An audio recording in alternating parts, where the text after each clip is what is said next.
Excuse me. എന്താടാ പുതിയ ചില ഫോർമാലിറ്റീസ് ഒക്കെ?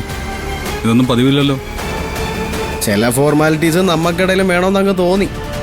ഇനി അങ്ങോട്ടും അത് അങ്ങനെ തന്നെ ആയിരിക്കുകയും ചെയ്യും. എന്താടാ നീ ഇങ്ങനെ വെറുതെ ഓരോ പ്രശ്നങ്ങൾ ഉണ്ടാക്കാൻ നോക്കുകയാണോ? ഓഫീസിലേക്ക് എനിക്ക് വരാനോ കാണാനോ പറ്റിയില്ല. എന്താ പറയാനുള്ളതെന്ന് വെച്ചാൽ ഇപ്പൊ പറയണം. അത് മാത്രം പറഞ്ഞാൽ മതി. ഒന്നും പറയാല്ലേ, ഞാൻ പോവാ. നിക്കടാ, ഞാനൊന്ന് പറയട്ടെ.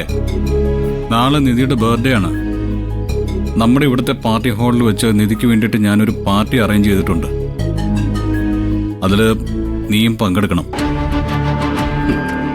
നിങ്ങളുടെ ഭാര്യയുടെ പിറന്നാള് നിങ്ങളെ ലക്ഷങ്ങൾ പൊട്ടിച്ച് വലിയ പാർട്ടി ഹാളെടുത്ത് ആഘോഷിക്കുന്നതിന് ഞാനെന്തോ ചെയ്യണം?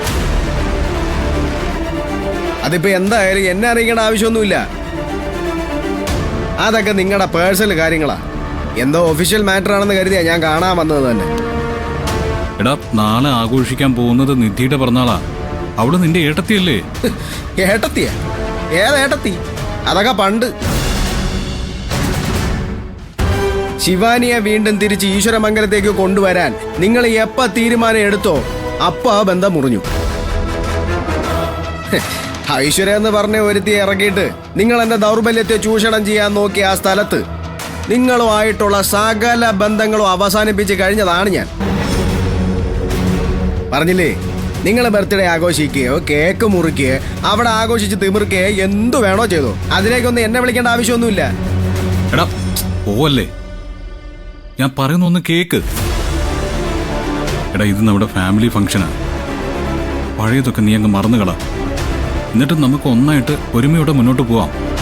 ഓ, അങ്ങനെയാണോ? പഴയതെല്ലാം ഞാനങ്ങ് മറക്കണോ അല്ലേ? എങ്ങനെ മനസ്സ് വരുന്നത് നിങ്ങൾക്ക് ഇതൊക്കെ എന്റെ മുഖത്ത് നോക്കി പറയാനായിട്ട്? നിങ്ങൾ CK ചന്ദ്രബോസിനെ ശത്രുപക്ഷത്ത് നിർത്തിയിട്ടുണ്ടല്ലോ. അയാളോട് നിങ്ങൾക്കുള്ള പകയേക്കാൾ 10 മടങ്ങ് പക എനിക്കിപ്പോ നിങ്ങളടുത്തുണ്ട്. അത് ഓർത്തോ. ആ, സൗകര്യം കിട്ടുമ്പോഴേ ഭർത്താവിനെ പറഞ്ഞൊന്ന് മനസ്സിലാക്കിക്കോണം.